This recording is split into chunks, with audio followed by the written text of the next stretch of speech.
Mama, kamusta na po kayo dyan? Halos nanginginig ang boses ni Marga habang hawak ang cellphone. Nasa kanyang maliit na kwarto siya. Nakasandal sa pader habang pinipilit itago ang lungkot na nakaukit sa kanyang mga mata. Ayos lang naman kami anak. Huwag ka nang masyadong mag-alala. Sagot ng kanyang inang nasa probinsya.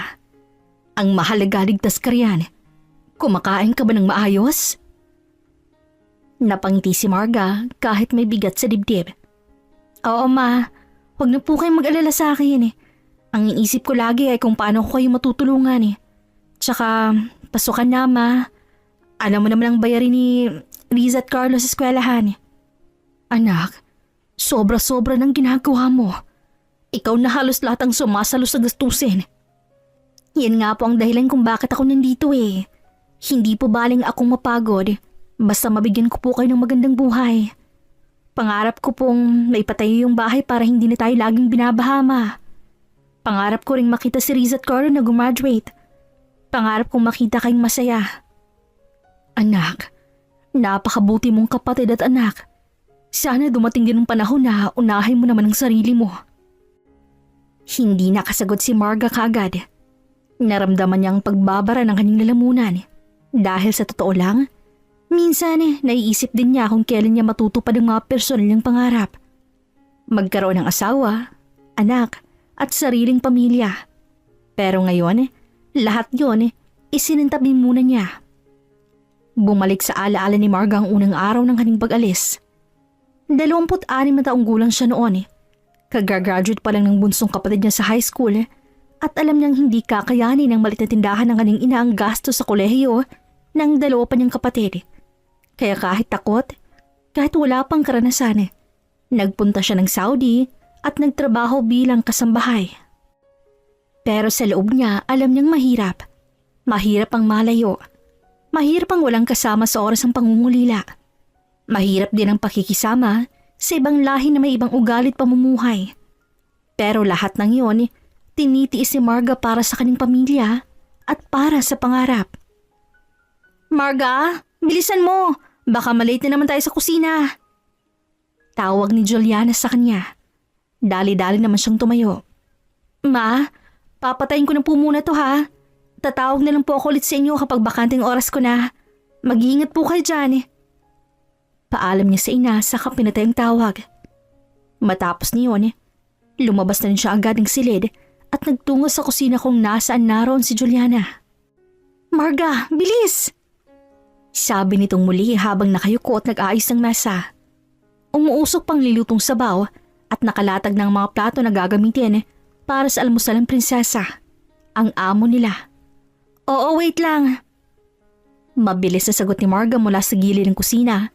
Bit-bit ang tray ng tinapay. Pawisan na siya, ngunit may ngiti pa rin sa labi. Sa ilang buwan nilang magkasama sa iisang bahay, halos naging mag-best friend na sila ni Juliana. Magkasama silang nagtatrabaho mula madaling araw hanggang gabi.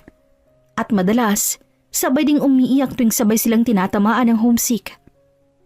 Si Juliana ang unang nakausap ni Marga nung una siyang dumating sa Riyadh. Siyang nagturo kung paano ang tamang kilos sa harap ng prinsesa at kung anong mga bawal at dapat iwasan. Naging sandalan niya ito kaya ramdam ni Marga ang utang na loob sa kanya. Uy, kumusta na pala yung kapatid mong si Riza? Nakapag-enroll na ba? Oo. Salamat talaga sa tulong mo dati ha. Kung hindi mo ako sinamahan sa magpadala ng pera sa remittance, baka na-late na ako. Pero ayun, nakapag-enroll na siya sa kolehiyo. Numiti si Juliana. Good for you. Buti ka pa. May purpose talaga kaya ka nandito. Ako kasi parang hindi ko na alam kung para saan pa. Ang hirap ng pamilya ko sa Pilipinas, pero parang walang pinagbago. Hinawakan ni Marga ang kamay nito saglit. Huwag kang mawalan ng pag-asa, Jules. Pareho tayong lumalaban dito. Balang araw, makakauwi din tayo ng may dala para sa pamilya natin.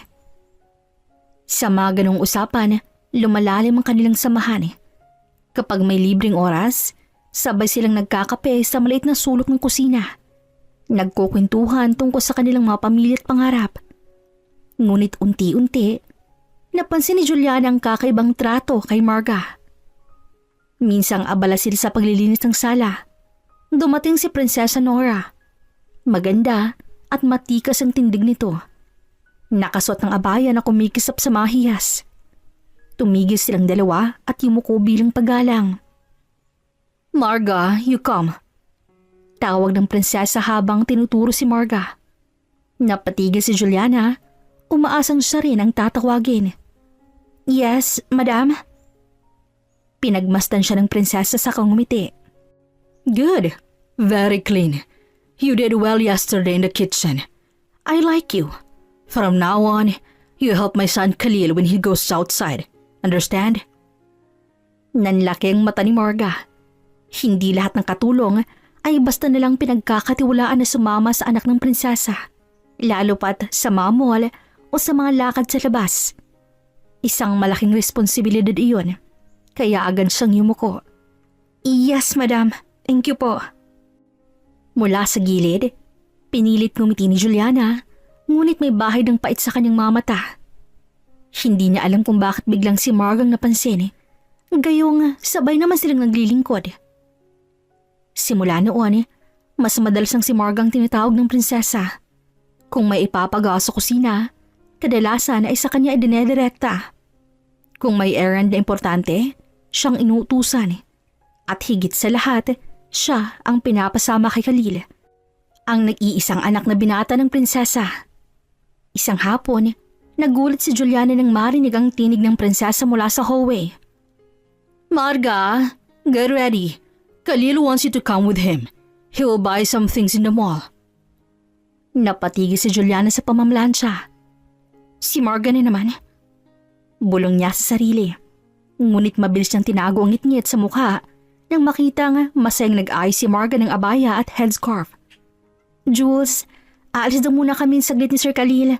Babalik din kami agad. Ikaw munang bahala rito ha, okay lang ba?" Sige, ingat kayo." Ngunit sa loob-loob niya, unti-unti nang nabubuong inggit. Habang tumatagal, mas lalo pang tumitingkad ang pagkakaiba ng trato ng prinsesa sa kanilang dalawa. Si Marga, madalas mapupuri. "Good job, Marga. Very neat. I like the way you handle things. Marga, you come with me." Si Juliana naman, bihira nang mapansin. Kapag nagkakamali, siya pang natatamaan ng sermon. Isang gabi habang sabay silang naglalabas sa likod, nagsalita si Juliana. "Marga, napansin mo ba? Lahat ng papuri, sa'yo lagi napupunta." Napatingin si Marga na tila nagulat sa tono ng kaibigan. "Ha? Jules, hindi naman. Baka nagkakataon lang." "Nagkakataon? Halos araw-araw ikong pinupuri eh. Ikaw ang kasama ni Sir Khalil sa labas. Ako, dito lang, sa mga gawaing wala namang nakakapansin." Tumahimik si Marga, hindi niya alam ang isasagot. Totoo naman ang sinabi ni Juliana, pero kailanman ay hindi niya intensyong maagaw ang atensyon o pagkakatiwalaan ng prinsesa. Ginagawa lang niya ang trabaho niya ng buong puso. "Jules, alam mong hindi ko naman hinihingi lahat ng to. Ginagawa ko lang dapat. Pareho tayong nagsisikap, di ba? Baka iniisip mo lang." "Iniisip ko lang? O baka naman, totoo talaga na ikaw na ang paborito?" Nang hindi sumagot si Marga, ay doon na natawa si Juliana. "Ano ka ba? Uy, biro lang. Siyempre masaya ako sa'yo, no? Ako pa ba? Kabayan kita eh." Pilit namang ngumiti si Marga at hindi na sumagot. Kasi alam niyang kahit nakangiti si Juliana, ramdam niya ang lamat sa kanilang pagkakaibigan. Kinabukasan, muling ipinatawag si Marga. "Marga, Khalil is going to the grocery. You go with him." Habang nagmamadaling nag-aayos si Marga, ramdam niyang mga mata ni Juliana na nakatitig sa kanya. Hindi na yun tingin ng isang kaibigan. May halo na yung pait, lungkot at galit. "Marga, ready? Let's go?" Tawag ni Khalil habang hawak ang susi ng sasakyan. "Yes, I am ready." Sagot ni Margang medyo pautal. Habang inaayos ang abaya at scarf niya, hindi niya maiwasang kabahan. Hindi dahil sa first time niyang makasama ng mag-isang binata, kundi dahil alam niyang buong biyahe at sa loob ng mall, tiyak na Ingles ang kanilang usapan. At sa tuwing napipilitan siyang magsalita ng Ingles, pakiramdam niya nagiging kakumpetensya niya ang Google Translate. Pagpasok nila sa kotse, agad nagsalita si Khalil. So, Marga, how long have you been here in Riyadh? I lost count. Saglit siyang natigilan, nag-iisip ng tamang isasagot. 3 years already. Ngumiti si Khalil at tumango. That's nice. Do you miss your country? Yes, I very miss my family. Pagkasabi niya, muntik na siyang mapatawa sa sarili. Pero agad niya itong tinakpan ng ngiti. You very miss? You mean, you miss them very much? Namula si Marga. Yes, I miss them very much. Sabay tawa ng mahina. Don't mind my English, sir. Habang binabaybay nilang kalsada, nagkwentuhan pa sila. Karamihan ng sagot ni Marga ay yes, okay, o I think so. Paminsan-minsan ay napapatingin siya kay Khalil na parang walang sawang nagtatanong at laging nakangiti sa bawat sagot niya. Pagdating sa mall, bumaba sila at agad dumiretso sa grocery section. Okay, Marga. We need rice, chicken, vegetables, and some snacks. You push the cart, okay? Yes, I push. Mabilis na sagot ni Marga sabay hawak sa cart. Habang naglalakad sila, ramdam niyang mga matang nakatingin sa kanila. Hindi naman bago kay Marga na mapansin dahil kasama niya si Khalil. Ngunit para sa kanya, nakakahiya pa rin ang mapansin. Unang kinuha ni Khalil ang isang bag ng bigas. Marga, is this the rice we use? Sumilip siya at kahit hindi kabisado ang brand, ngumiti siya. Yes, that is the rice we are cooking. Oh, we cook, not we are cooking. Unless you're cooking it now. Napahawak si Marga sa kanyang sentido. Oh my God, nosebleed me now. Nosebleed? What do you mean? Are you hurt? No. Nosebleed is Filipino style.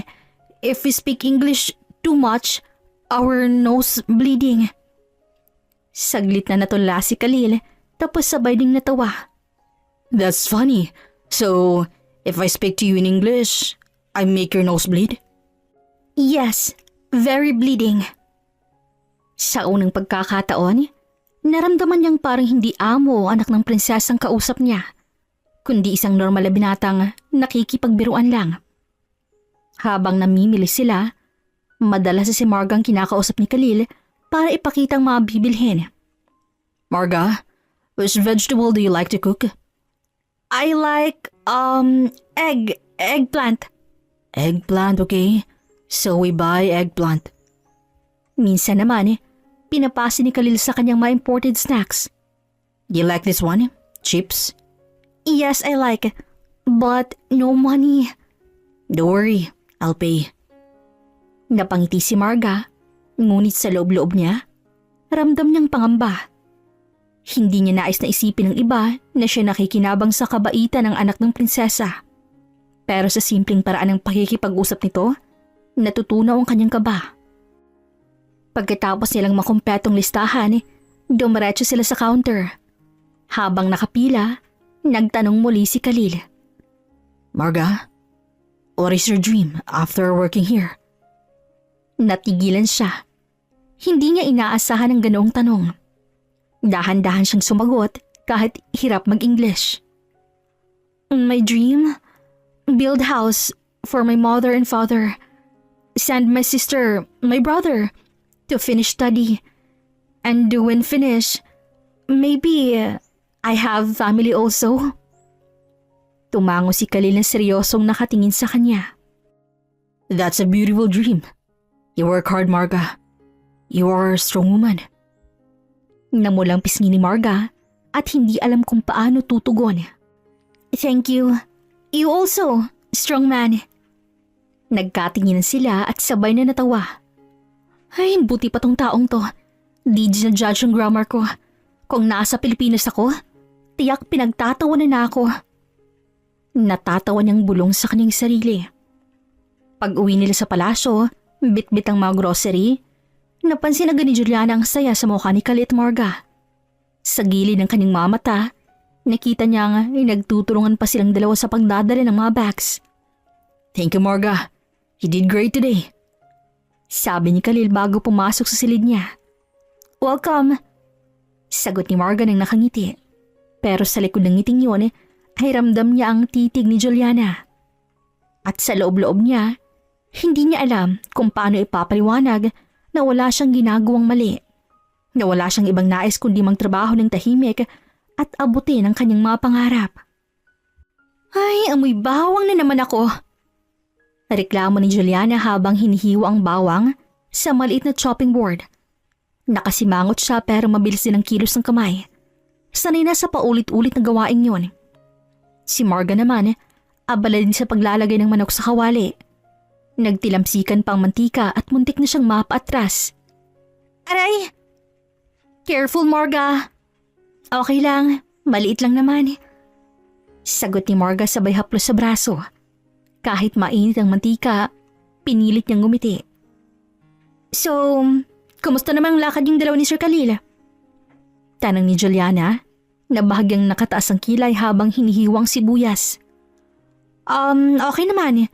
Bumili lang kami ng mga kailangan. Hindi rin nagtagal. Ganun ba? Mukhang enjoy na enjoy ka nga ah. Halata sa mukha mo pagdating nyo kanina. Para kang, ewan, parang nanalo sa loto. Natigilan si Marga. Gusto niyang ipaliwanag na wala naman siyang ibang nadama kundi kaba at pagod. Pero baka lalo lang lumala ang sitwasyon. Jules, hindi naman ganoon. Trabaho lang yun. Sinamahan ko lang siya kasi sabi ni Madam, ako rong kasama niya. Hindi man ako pwedeng tumanggi kasi amo natin sila, di ba? Napangisi si Juliana, binaba ang kutsilyo at tumingin ng diretso kay Marga. Oo naman, wala naman akong sinasabing iba, di ba? Di ko rin sinabing tanggihan mo kasi if akong nasa sapatos mo, hindi rin ako makakatanggi, lalo na't nasa ibang bahin tayo. Pero as I've said, ikaw na laging pinupuri, ikaw na laging kasama. Ako, dito na lang lagi, tagaluto, tagaplansya, tagahugas. Jules. At isa pa, hindi mo ba napapansin? Simula nang dumating ka, unti-unti na ako nawawala sa mata ni Madam. Noon akong pinagkakatiwalaan. Ako ang laging tinatawag. Pero ngayon ikaw na lahat. At hindi lang si Madam ha, pati si Sir Khalil. Sa'yo na lahat ng atensyon. Umigting ang kaba sa dibdib ni Marga. Alam niyang may hinanakit ito sa kanya. Pero tulad ng sinabi niya, kung anong utos ng kanilang amo, hindi siya makatanggi. Jules, ginagawa ko lang trabaho ko. Alam mong wala akong intensyon na agawin ang lugar mo dito.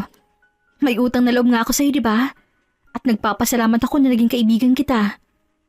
Sana huwag mo nang masamain yun. Oo naman no. Sinabi ko naman sa'yo wala lang sa akin yun. Sinasabi ko lang naman kung anong nakikita ko. Pero wala akong issue doon. Swerte na lang talaga tayo. Kasi mababait ang amo natin. Pero hindi mo ba napapansin ang mga tingin ni Sir Khalil sa'yo? I mean, wala ka bang nahahalita? Nanlaki ang mata ni Marga. Ha? Ano bang sinasabi mo? Wala yun, Jules. Isa lang akong katulong. Alam kong lugar ko. Pero wala ka namang gusto sa kanya. Napalunok si Marga sa tanong niyang yun. Gusto niyang sabihin trabaho lang lahat at walang ibang kahulugan. Pero hindi rin kayang itanggi na noon pa man, humahanga na siya sa anak ng prinsesa. Wala. Trabahong pinunta ko dito. Hindi para makalikha ng love story. Okay, sabi mo yan ha? Ngiti ni Juliana. Habang nagluluto sila, ramdam ni Marga ang lamat na unti-unting lumalaki sa pagitan nila. Hindi na gaya ng dati na may halakhakan habang nagtatadtad ng gulay o sabay silang kumakanta ng mga kantang Pinoy habang naghuhugas ng plato. Ngayon, punong-puno ng katahimikan at sarkasmo ang bawat galaw at salita nila. Nang matapos na ang niluluto, iniligay ni Marga ang ulam sa serving dish. Habang ginagawa yon, tahimik namang nag-obserba si Juliana. Sa kanyang mamata, hindi lang si Marga ang isang kasamahan, kundi isang kaagaw. Isang banta sa lugar na pinaghirapan niyang itayo sa loob ng palasyo. Ilang araw pang lumipas. Happy birthday, Marga! Happy Marga! Sabay-sabay na sigaw ng pamilya niya mula sa kabilang linya nang sagutin niya ang video call. Napangiti si Marga habang pinupunasan ng kamay na basa pa ng sabon. Galing pa siya sa lababo matapos maghugas ng ilang plato sa kusina. Pero agad nang pinulot ang cellphone nang marinig ang sunod-sunod na tawag. Hi ma! Hi pa! Hi mga kapatid ko! Marga, ayan oh, pansit para sa'yo. Uwi ka ng kanyang ama. Simple lang pero espesyal kasi birthday mo. Natawa siya habang pinupunasan ng mga mata na nagsimulang manggilid ang luha. Wow! Grabe ma pa! Naganda pa talaga kayo. Sabi ko naman po sa inyo na wag na po kayong gumastos. Ay hindi pwede. Birthday mo ngayon. At kahit malayo ka, dapat maramdaman mong kasama ka pa rin namin. Tsaka ate, sabat ni Riza, ikaw kayo nagpaparal sa amin. Ito lang ang simpleng pasasalamat namin. Naiiyak na napangiti si Marga. Sa tuwing naaalala niya kung bakit siya nagsusumikap sa desyerto ng Saudi, eto ang sagot. Para sa mga kapatid na nangarap at para sa mga magulang na gustong makitang umahaw ng kanilang pamilya. Salamat ha, ang saya ko talaga. Pero sa susunod, sabay-sabay tayong kakain ng pansit doon sa bagong bahay na ipapatayo natin. Yan ang pangarap natin, anak. Habang nakikipag-usap, pansin ni Marga ang kahit simpleng handaan lang yan sa bahay. Pansit, soft drinks, at maliit na cake na halatang binili pa ng kanyang mga kapatid mula sa bayan ay sapat nang magbigay ng labis na kaligayahan sa kanya. Dahil ramdam niya ang pagmamahal at sakripisyo ng kanyang pamilya. Anak, kumusta naman dyan? Mabait pa rin ba ang mga amo mo? Opo ma, hindi naman po nagbagong pakikitungo nila sa akin eh. Mabait naman po sila. Minsan lang nahihirapan akong makaintindi kasi laging English o Arabic ang kausap. Pero kaya ko po kasi iniisip ko po kayo lagi. Huwag mong kalimutang magdasal ha, Marga. At kumain ka ng tama. Kita mo? Medyo pumayat ka na. Opo ma, nagluluto naman po ako. Kaya lang minsan puro itlog at noodles lang eh. Pero okay lang po. Ay nako, si ate naman. Dapat may handa ka rin dyan. Kahit pansit lang. Nako, kung may dala lang ako ditong pansit kanton, siguradong 3 araw kong kakainin. Narinig niyang nagtawanan ng buong pamilya sa kabilang linya. Ramdam niyang init at saya kahit ilang libong kilometro ang layo nila. Anak, kahit malayo ka, hindi kami magsisawang ipanalangin ka. Gawin mo lang lahat ng kaya mo. Pero huwag mong kalimutan ang sarili mo. Ang pangarap mo ay pangarap din namin. Salamat po pa. Kung hindi dahil sa inyo, wala po ako dito. Pangako ko, hindi ko masayang lahat ng sakripisyo ninyo at sakripisyo ko. Anak, huwag mong kalimutan ang pangarap mo rin yan para sa sarili mo. Hindi yung puro kami lang. Napatigil si Marga. Pa, ma, oo, mangarap din po ako para sa sarili ko. Pero ngayon, ang birthday wish ko, sana maging masaya at healthy kayong lahat. Wish granted ate! Sigaw ng bunsong si Carlo habang hawak ng cake at nagkunwaring hihi pa ng kandila. Happy birthday ate! Blow your cake no, sabay tayo. Tumawa si Marga. Pinikitang mata at marahang umihip sa harap ng screen. Sa isip niya, hiling lang niya yung makita ulit ang pamilya ng buo, masaya at hindi na nag-aalala sa kahirapan. Nagtawanan silang lahat matapos at halos 1 oras silang nagkwentuhan kung anong balita sa barangay, sa paaralan at kung paano tumabaraw ang aso nilang si Bantay. Kahit malayo, kahit sa video call lang, ramdam ni Marga na parang nasa bahay din siya. Happy birthday, ate! Sabay-sabay na sigaw ng kanyang mga kapatid. Pagkatapos ng tawag, binaba ni Marga ang telepono habang nananatiling nakangiti ngunit bakas ang luha sa kaning pisngi. Happy birthday, Marga. Mahina niyang bulong sa sarili. Sa puso niya, alam niyang hindi siya nag-iisa. Malayo man siya, pero ang pagmamahal ng kaning pamilya ay sapat na para magpatuloy siya. At bago pa matapos ang araw, ganoon na lamang ang gulat niya nang makita si Khalil na may dalang malaking kahon. Si Prinsesa Nora naman ay may hawak na bouquet at isang maliit na paper bag. Surprise! Masiglang sabi ni Khalil na medyo malakas pang boses niya kaya napaigtad si Juliana na nasa sala. Happy birthday, Marga! Napatingin si Marga kay Juliana na mabilis namang ngumiti ng tipid at kunwari na tuwa rin. Pero sa loob-loob nito, tila pinipiga ang kanyang puso sa selos. We thought you deserved something special. Uwi ka ng prinsesa sa kalmadong tono habang inilalapag ang dala niyang bouquet sa lamesa. You have been working so hard for us. And Khalil told me, today's your birthday, right? Yes, madam. Mahinang boses ni Marga na hindi makapaniwala na mismong amo niyang bumati sa kanya. Thank you so much. Here. Sabay abot ni Khalil ng kahon. We bought some food. I know you miss your home, so we tried to look for something Filipino in the city. Not exactly the same, but I hope close enough. Parang sasabog ang dibdib ni Marga sa tuwa. Nang buksan niya ang kahon, may mga pagkaing halatang mamahalin mula sa isang Filipino restaurant. May adobo, lumpia at pansit. Halos mapaluha siya. Madam, Sir Khalil, you didn't have to. This is too much. No, it's not too much. You deserve it, Marga. Everyone deserves to feel special on their birthday. Nagtama ang kanilang mga mata at doon nagsimulang mamula si Marga.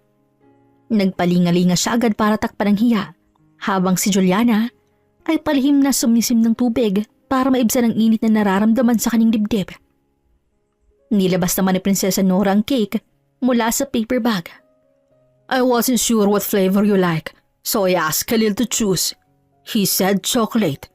Do you like chocolate? Yes, madam. I love it. Thank you so much, both of you. Good. Remember, we are grateful for your service, Marga. Always. Yes, enjoy the night, birthday girl. At bago tuloy ang umalis, bahagyang yumuko si Khalil at bumulong kay Marga ng mahina. Save me a slice of that cake, okay? Sabay ngiti na parang nanunukso. Nakatulala lang si Marga hanggang sa may sarang pinto. Tila hindi pa rin siya makapaniwala sa nangyari. Paglingon niya, nandoon si Juliana. Nakatingin lang at tila sinusuri siya. Wow! Mukhang ikaw talagang favorite nila, Marga. Birthday cake and all. Bongga! Pinilit ngumiti ni Marga. Hindi ko rin inaasahan. Sobra talaga akong nagulat. Yeah, nagulat din ako. Very thoughtful sila, no? Hindi nilang umimik si Marga. Ramdam niya na naman kasi ang paninibugho sa tono ng kaibigan. Pero sa puso niya, mas nangingibabaw ang saya at ang hindi matanggal-tanggal ng ngiti na iniwan ni Khalil bago siya umalis. Simula nung araw na yon, sa bawat pagkakataong napapansin niya si Khalil na tila laging nakamasid, parang unti-unting kumakabog ang kanyang dibdib. Hindi niya alam kung imahinasyon lang niya o talagang may kakaibang pagtingin ang binata sa kanya. Isang hapon, nagdesisyon si Prinsesa Norang lumabas para mamili. Marga, come with us. We need you. Okay, madam. Sagot ni Marga na medyo kinakabahan dahil kasama na naman si Khalil. Sa loob ng sasakyan, tahimik lang si Marga. Nakaupo siya sa likod kasama si Nora habang nasa unahan si Khalil at ang driver. Paminsan-minsan ay sumusulyap si Khalil sa rearview mirror at tuwing magtatama ang kanilang mga mata, mabilis namang iniiwas si Marga ang tingin. Pagdating nila sa grocery, naging abala si Nora sa pagpili ng mga kailangan. Si Khalil naman ay hindi maiwasang lapitan si Marga. You always care for the princess? Yes sir. I care because she's good to me. Not just that. You are kind. Very kind. Namula ang pisngi ni Marga. Agad siyang umiwas at kunwaring abala sa pag-aayos sa mga pinamili. Pero hindi doon natapos ang kakaibang lambing ni Khalil. Habang nagbabayad sa counter, sinadyang buhati ni Khalil ang mabigat na groceries. Kahit may ibang tauhan na pwedeng gumawa noon. Para bang gusto nitong ipakita kay Marga na kaya niyang maging maasikaso rin. Pagkatapos mag-grocery, imbis na umuwi agad, nagulat si Marga nang pumasok ang sasakyan sa rota patungo sa isang sikat na jewelry shop. Lumingon siya sa prinsesa na nagtataka, ngunit maging ito ay nakangiti lang. We'll just look for something. Come. Pagpasok nila, nanlaking mata ni Marga. Kumikinang ang iba't ibang alahas sa tila para lang sa mga dugong bughaw. Ramdam niya agad na wala siyang lugar sa ganong klaseng tindahan. Kaya mabilis siyang humakbang palapit kay Prinsesa Nora para magtago ng kaba. Pero isang babae ang agad lumapit kay Khalil. Sir, we have the new collection. Would you like to see? Yes, but this time for her. Tinuro niya si Marga. Natigilan si Marga at parang nanigas sa kinatatayuan. Sir? Me? Halos bulong niyang tanong. Ngumiti naman si Khalil. Yes, you. Choose necklace. Lalong namula si Marga at nataranta. No sir, I no money, no. Natawa si Nora at hinawakan ng balikat ni Marga. It's a gift. Don't refuse. Khalil is generous. Halos gusto nang matunan ni Marga sa hiya. Hindi niya alam kung paano yung tatanggihan ng maayos. Pero bago pa siya makapagsalita, inilapit na ng babae ang isang eleganteng kwintas na may maliit na diamond pendant. Sir, this will look perfect on her. Lumapit si Khalil kay Marga. Let me. Maingat niyang kinuha ang kwintas at iniligay sa leeg ng dalaga. Napatigil si Marga. Ramdam niya ang init ng palad ni Khalil na halos dumampi na sa kanyang balat. You look beautiful. Bulong ni Khalil habang nakatitig sa kanya. Para bang natulala si Marga. Hindi niya alam kung paano sasagutin ang ganoong salita. Kaya pilit siyang umiti kahit nanginginig ang kanyang tinig. Thank you sir, but this is too much. I can't accept. No, accept it. You deserve it. Napayuko si Marga. Sa loob-loob niya, alam ng delikadong nararamdaman niya. Hindi siya dapat masanay sa espesyal na atensyon ng amo. Pero sa bawat titig ni Khalil at sa bawat salitang sinasabi nito, naramdam niyang unti-unting lumalambot ang kanyang puso. Sa gilid naman, nakamasid lang ang prinsesa. Tahimik lang ito pero mangiti sa labi na parang may alam na hindi pa batid ni Marga. At si Marga, sa gitna ng lahat, hindi malaman kung paano niya pipigilan ang pusong unti-unting nadadala sa bawat kabutihang pinapakita ng binatang Arabo. Pagka-uwi nila mula sa mall, agad bumalik si Marga sa mga gawain niya sa palasyo. Sanay na siya sa ganitong routine. Maglinis, magluto, mag-ayos ng gamit ni na Prinsesa Nora at Khalil kahit pagod na pagod siya mula sa paglabas. Ganoon pa man, hindi niya may tago ang kakaibang ngiti sa labi niya. Tuwing madadama niya ang malamig na pendant ng kwintas na binigay ni Khalil, para bang may kanong mainit na kilig na dumadali sa puso niya.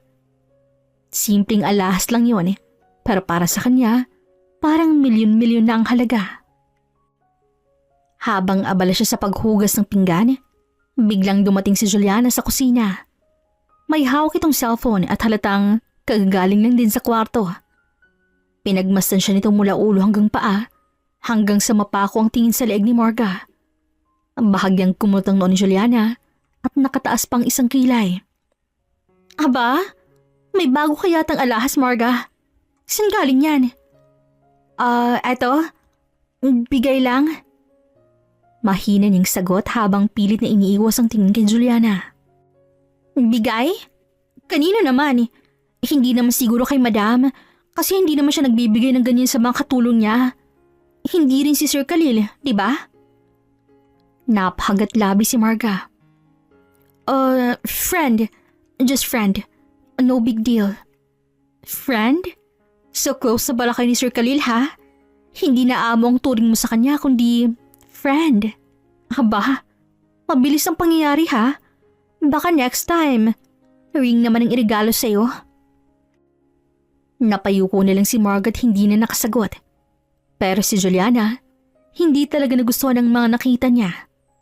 Habang nakatingin siya kay Marga na nakangiti pa habang pinagmamasa ng kwintas, parang may apoy na unti-unting sumiklab sa kanyang dibdib. Sa isip niya, bakit parang espesyal si Marga? Bakit siya na mas matagal nang naroon hindi man lang nakatikim na ganong klase ng pagtrato? Bakit siya? Anong meron sa kanya? Bulong ni Juliana sa sarili habang pinipigilan ng emosyon. Pinilit niyang ngumiti at magpanggap na wala siyang nararamdaman. Pero hindi niya magawang alisin sa isip ang eksenang yun. At mula roon, nagsimulang pumasok sa kanyang isip ang masamang plano. Sa una, mga simpleng salita lang ng paninira ang naisip niya. Pero habang tumatagal, ang selos na iyon ay unti-unting nagiging matinding pagninasa na pabagsakin si Marga para maibalik sa kanya ang atensyon na matagal niya nang inaasam. Kinabukasan, maingat niyang pinasok ang silid ng prinsesa habang wala ito.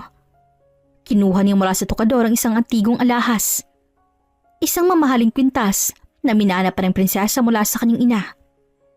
Mahigpit niya itong pinisil sa kanyang palad bago marahang umisi. Tingnan natin kung paano ka makakalus dito, Marga.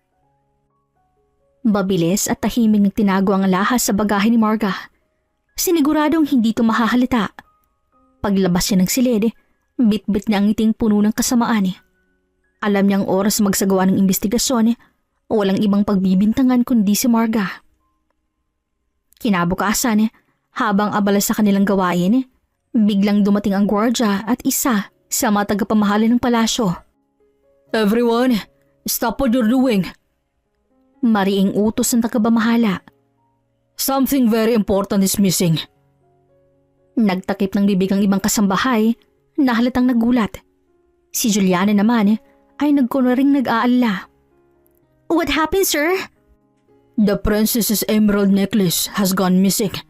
We need to check everyone's belongings. Isa-isang tinignan ng gamit ng bawat kasambahay hanggang sa makarating sa bag ni Marga.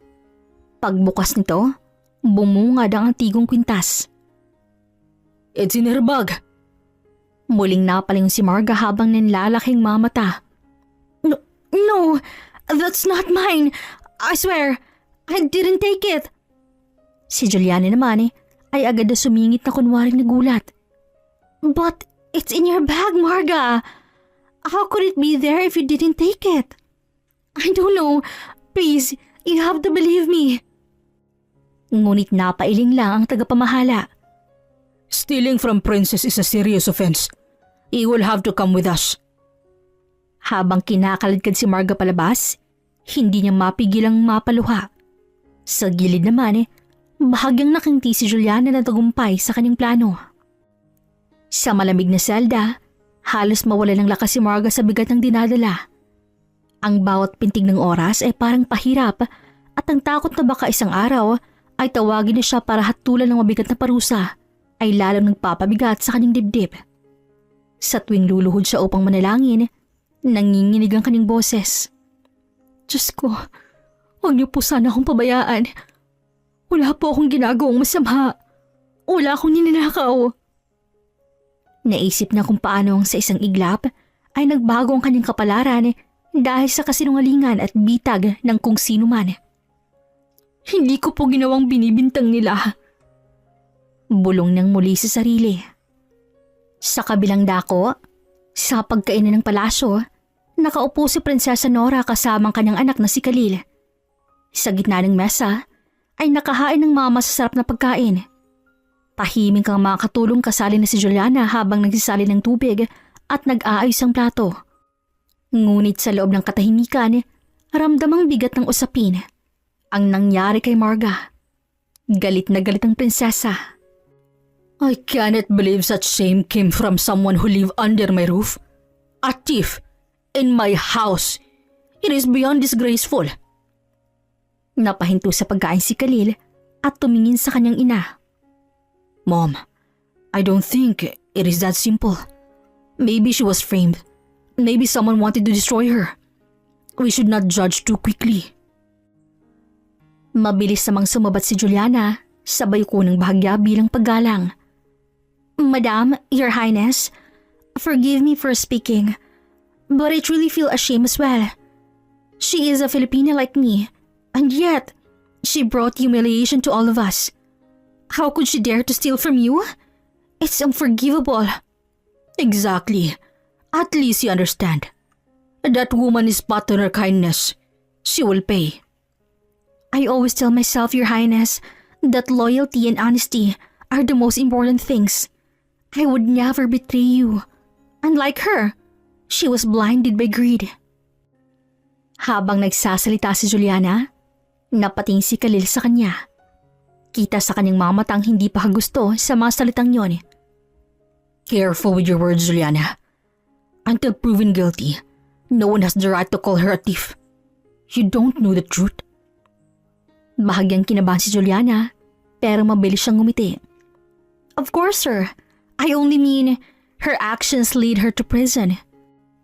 People saw her with the jewelry, and that is already very suspicious. I am only heartbroken that she could bring such disgrace. Muling humigpit ang hawak ng prinsesa sa kubyertos. Suspicious or not, she will suffer the consequences. Here, thieves face punishment the world fears most. Her hands may be taken, and I will not lift a finger to save her. Namutla si Juliana. Ngun tinago niya iyon at agad nagpakita ng suporta. Yes, Your Highness, Madam, you're right. Justice must be served. People like her must learn their lesson. And forgive me for saying this, but I can't imagine how you must feel betrayed in your own home. Napailing si Khalil, kita ang ines sa kanyang muka. Why are you so eager to condemn her, Juliana? Shouldn't you, of all people, hope she's innocent? You're both from the same land. Umiling si Juliana, sabay hawak sa dibdib na para bang nasasaktan. That is why it hurts me more, Sir Khalil. Because she is from my land. Because she is my kabayan. And yet, she dared to stain our dignity. I cannot defend her. Tumitig ng matagal si Khalil kay Juliana bago siya muling tumingin sa kanyang ina. Mom, I know the law is harsh, but we must look deeper. What if she was set up? What if jealousy or hatred pushed someone to plant a jewel in her? You are too soft, Khalil. This world has no place for weakness. A crime has been committed. Punishment will be given. That is how order remains. Justice is not about punishment alone, Mom. It is about truth. And I believe Margaret deserves at least the chance to prove her innocence. Sandaling natahimik ang silid. Ramdam ang tensyon sa pagitan ng mag-ina. Si Juliana naman ay patuloy sa pagpapasipsip. Your Highness, forgive me, but perhaps mercy is dangerous. If you show weakness, others might follow her example. I only worry for your dignity of this household. Matalim ang tingin na binigay ni Khalil sa kanya. Mercy is not weakness, Juliana. It is strength. And you speak too much for someone who claims to be humble. I only speak out of loyalty, sir. Nothing more. Bumuntong hininga si Prinsesa Nora at muling tiningnan ng anak. Enough! The law will decide. If she is guilty, she will lose her hand. If she is innocent, then fate will show it. But until then, she remains a disgrace to me. Habang nagpatuloy ang hapunan, tahimik na ang lahat ng katulong. Takot na makisawsaw sa diskusyon. Ngunit sa kabila niyon, hindi pa rin kumbinsido si Khalil na makasalanan nga si Marga. I need to prove the truth. Because if there's one thing I'm certain of, it's that Marga is innocent. She is not the thief. Bago siya tuluyang umalis ng hapagkainan, Muling bumalik sa isip niya ang nakita ilang araw bago na walang alahas. Si Juliana, nagmamadaling lumabas mula sa kwarto ng kanyang ina. Noon hindi niya pinansin dahil baka naglilinis lang. Pero ngayon, tila nagkakaroon na ng saysayang lahat. Sa kanyang isipan, isang ideyang unti-unting lumitaw. Ang maliit na CCTV camera na palihim niyang pinakabit noon sa hallway na hindi man ang alam ng kanyang ina o kahit ng makatulong. Doon siya humugot ng pag-asa. Mabigat ang kasong isinampa laban kay Marga. Ang bawat oras na lumilipas ay tila ba tinatatad siya ng panghusga at pangungutya mula sa mga kasama nilang katulong sa palasyo. Kahit wala pang pinal na hatol, ramdam niya ng bigat ng mga matang nakatuon sa kanya na para bang isang malaking kasalanan na ang kanyang nagawa. Sa isip-isip niya, napakabilis ng mga pangyayari. Tahimik siyang nakaupo sa gilid ng malawak na silid ng palasyo kung saan idaraos ang pagtutukoy ng salarin. Nandoon si Prinsesa Nora, ang kanyang amo, kasama ang ilang maharlikang tagapayo. Sa tabi nito'y si Khalil, na mataman lamang nakamasid. Ang kanyang presensya ay nagbigay ng konting pag-asa kay Marga, bagamat hindi niya rin alam kung saan siya kakampi. Sa kabilang panig ng silid, si Juliana na may nakatayo na parang walang bahid ng pagkakamali. Mahinahon at magalang ba itong nagsalita sa prinsesa? Your Highness, I saw it clearly. It was Marga. She was inside your room that day. And after she left, your necklace disappeared. Parang tinusok ang dibdib ni Marga sa mga salitang yon. Ang kanyang mga labi ay bahagyang nanginig, subalit na natili siyang tahimik. Anong pinagsasabi niya? Sa isip niya habang nakatingin kay Juliana. Sa kanyang pagkakaupo, naramdaman niyang unti-unting bumibigat ang kanyang hininga. Ang bawat salitang lumalabas sa bibig ni Juliana ay parang sibat na tinutusok sa kanyang pagkatao. Ngunit bago pa man siya tuluyang lamunin ng takot, narinig niya ang tinig ni Khalil. That is not true. Nagulat ang lahat. Pati ang prinsesa ay napating sa anak na tila hindi inaasahan ang pagsingit nito. What do you mean, Khalil? I saw her, Mom.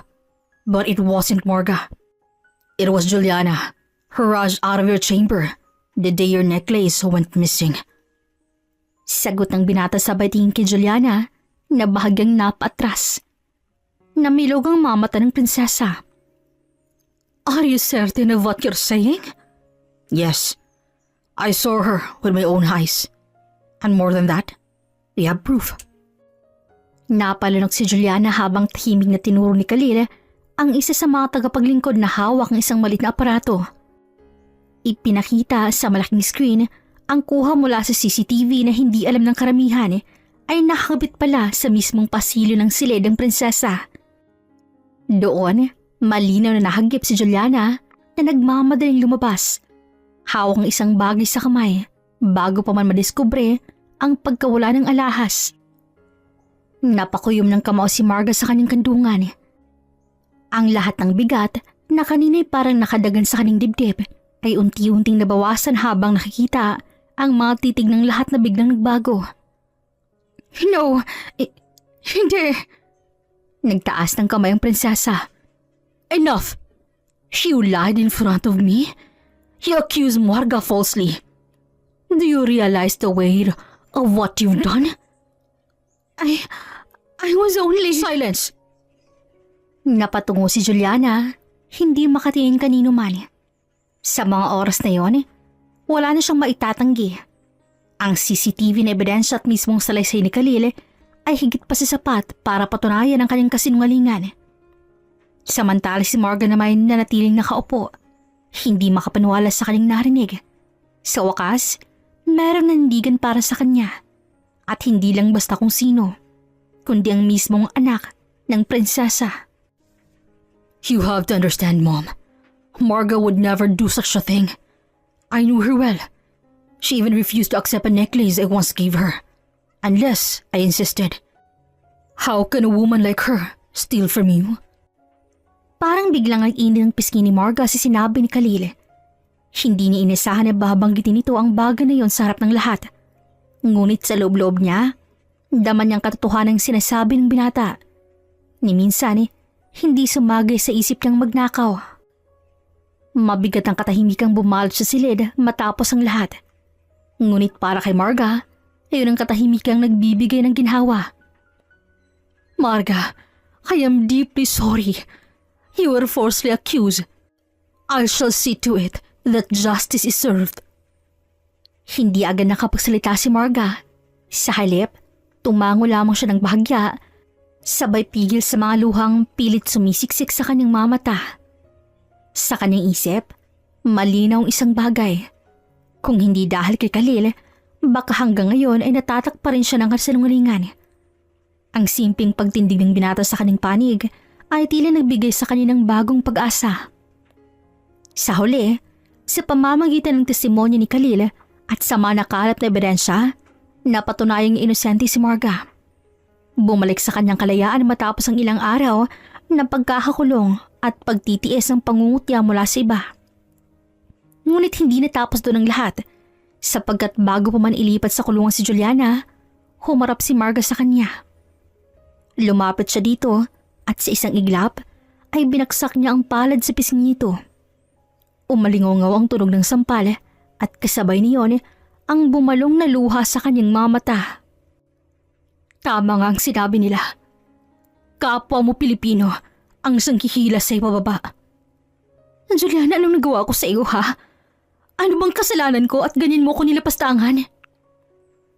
Hindi agad sumagot si Juliana.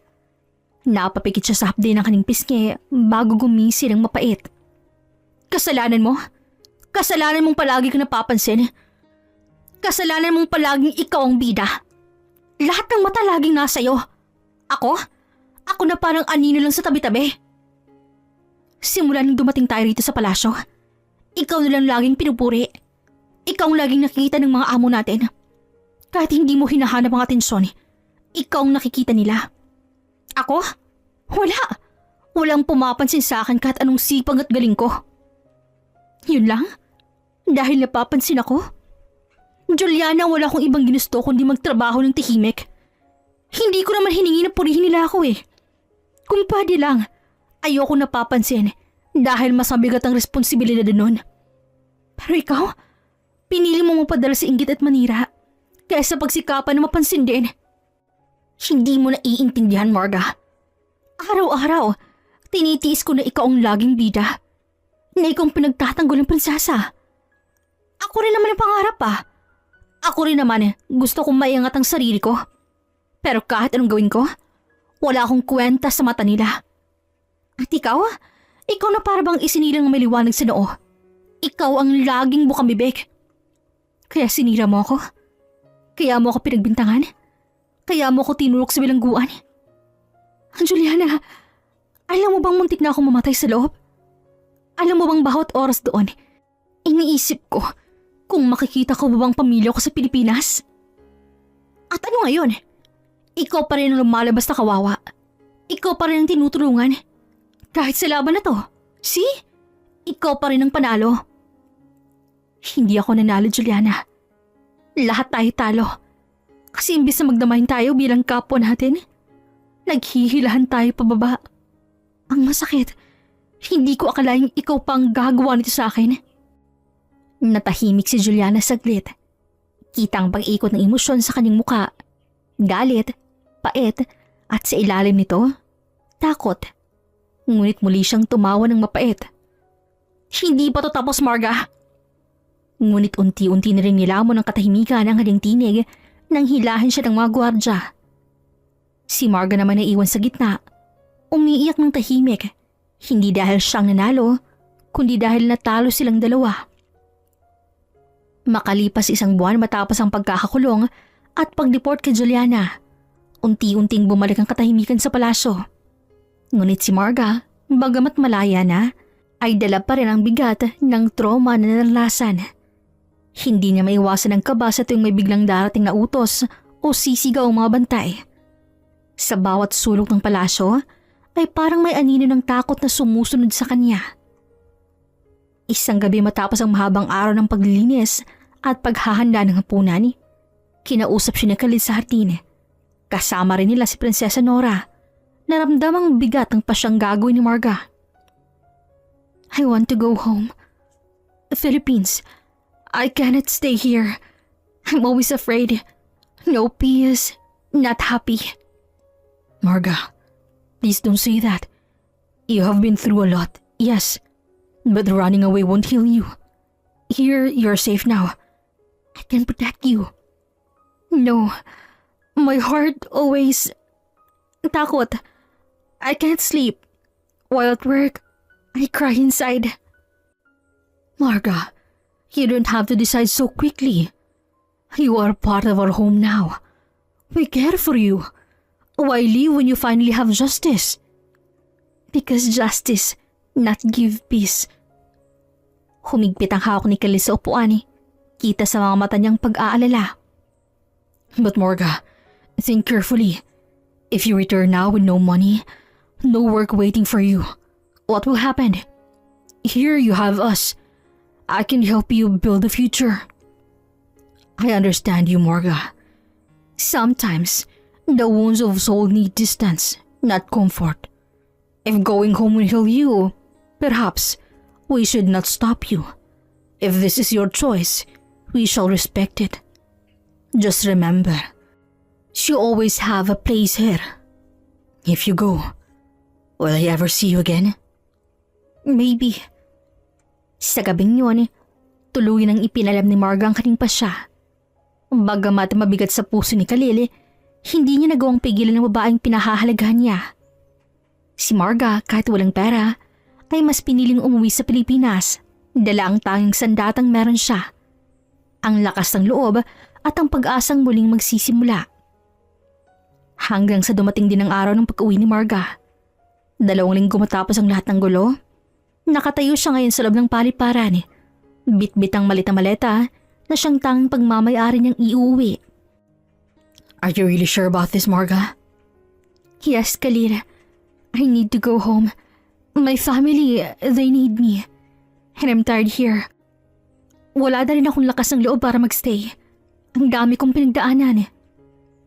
I understand. I don't say this easily, but I love you. Nag-init ang mata ni Marga. Pilit na pinipigilan ang pag-iyak. Naalala niya ang mga sandaling kasama ni si Khalil, kung paanong hindi siya nito iniwan nung halos gumuho ang buhay niya, at kung paanong pinaramdam nito na may halaga siya kahit pakiramdam niyang wala na. Khalil, you're so kind to me. You make me feel special. But our world is different. You're here, I'm there. Paano? Distance means nothing when someone is worth everything. You are worth everything to me, Marga. Parang nabingi si Marga sa sinabi niya. Unti-unti niyang iniangat ang kanyang paningin kay Khalil. Gulat at nanginginig ang labi. Khalil, don't say that. Don't make it harder for me to leave. It's not to make it harder. It's to make it real. You need to know what's in my heart before you go. Pero paano kung hindi na tayo magkita? Then at least, you leave knowing someone here truly cares for you. And if fate is kind, we will see each other again. Hindi na nakapagsalita si Marga. Yumakap na lamang siya ng mahigpit kay Khalil.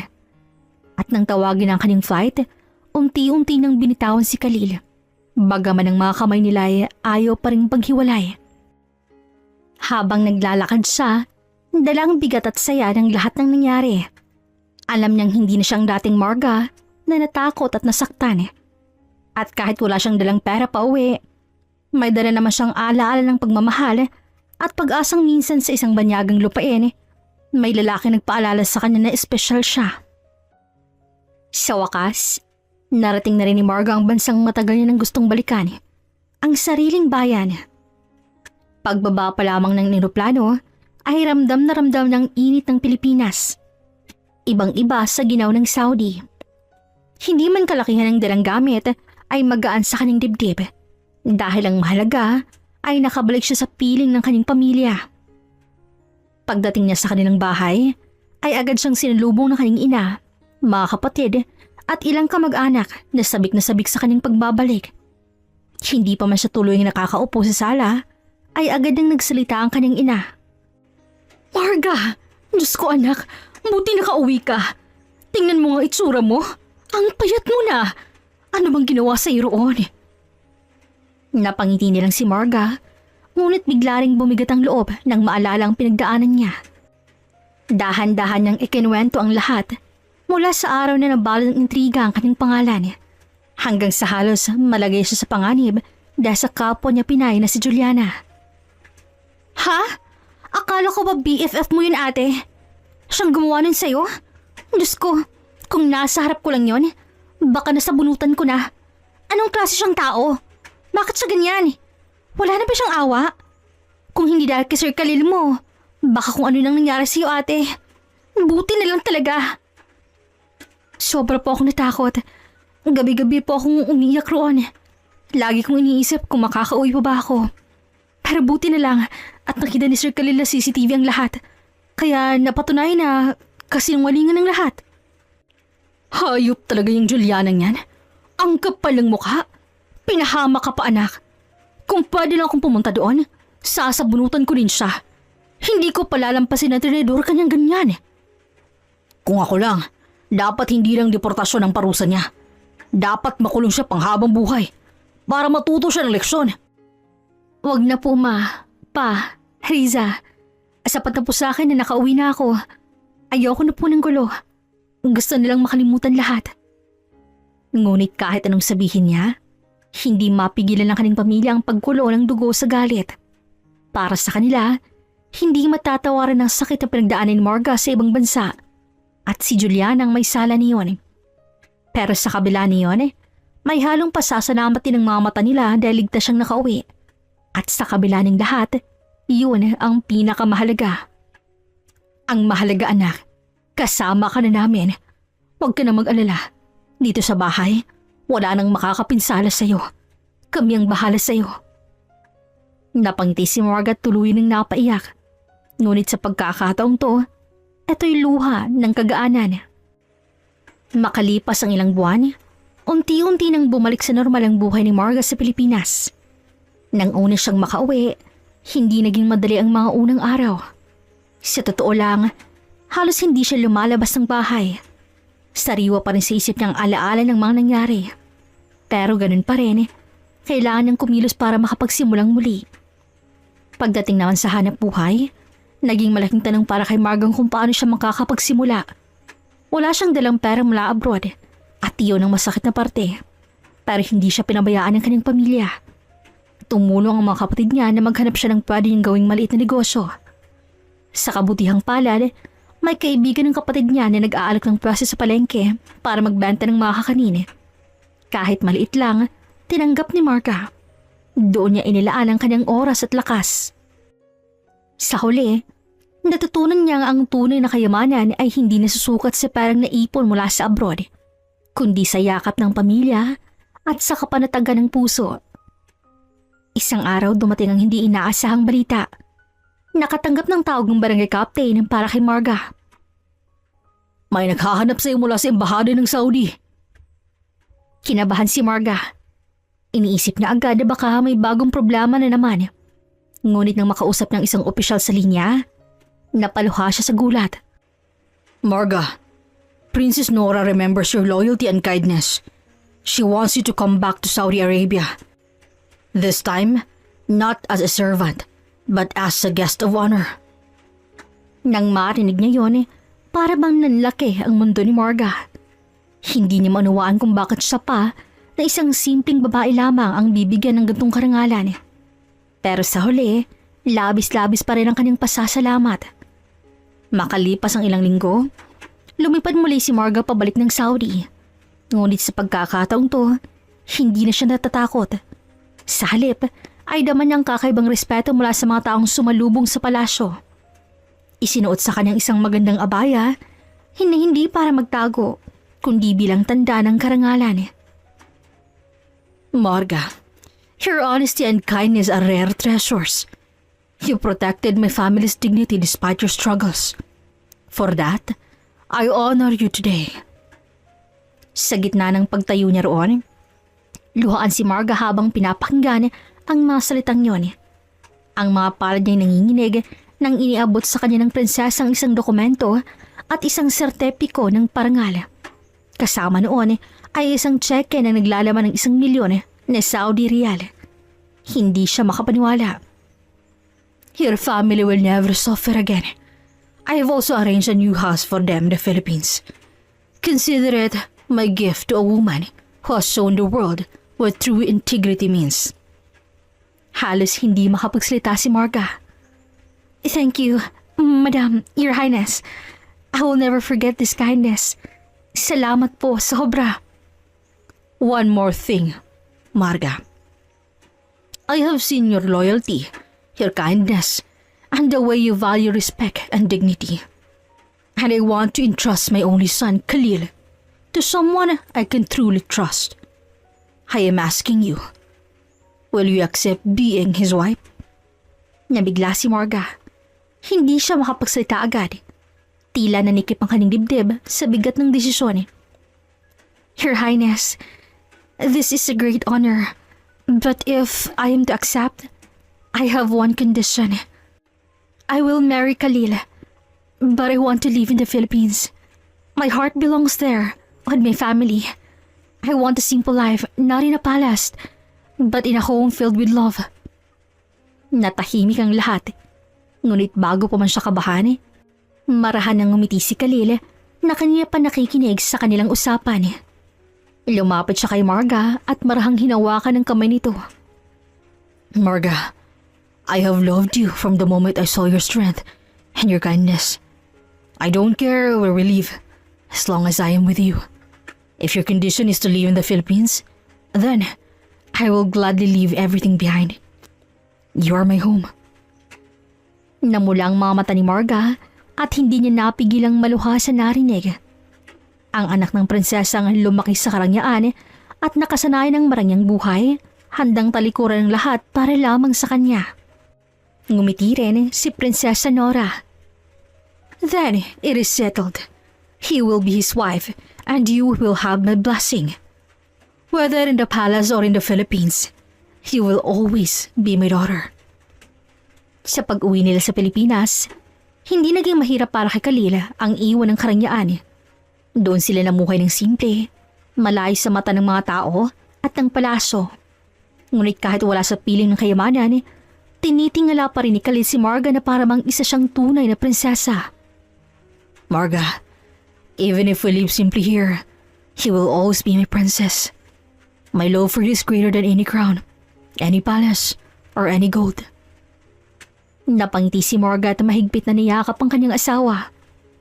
And you, Khalil, will always be my prince. Not because of your title, but because of the way you love me. 3 taon ang lumipas, naging tahimik ngunit masaya ang buhay ni Marga at Khalil sa Pilipinas. Sa kabila ng pagkakaroon nila ng kayamanan at koneksyon mula sa pamilya ng prinsesa, pinili nilang mamuhay ng simple sa isang malaparaisong bahay na tinayo para kay Marga ng Prinsesa Nora. Doon nila isinilang at pinalaki ang kanilang anak ni si Amira. Isang makulit at matalinong batang bae na ngayon ay 3 taong gulang na. Araw iyon ng linggo at magkakasama silang nag-aalmusal sa hardin ng kanilang bahay. May sariwang pandesal, itlog at kape sa mesa. Isang tipikal na almusal na talagang nagustuhan ni Khalil. Papa, gusto ko po ng gatas. Hiyaw ni Amira habang hinahampas-hampas ang mesa gamit ang maliit na kutsara. See, our daughter is very much like you. Impatient.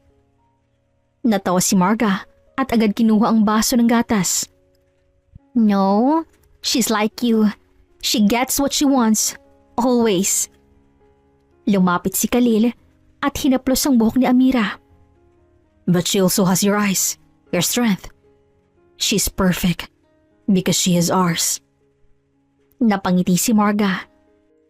Sa 3 taon nilang magkasama, hindi pa rin siya makapaniwala ang dating prinsipe ng isang bansang Arabo ay ngayon nakatira sa Pilipinas.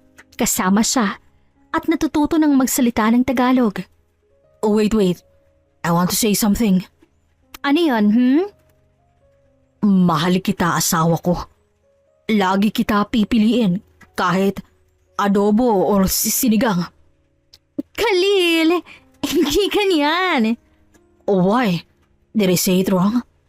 You said it almost right, but you don't compare me with food.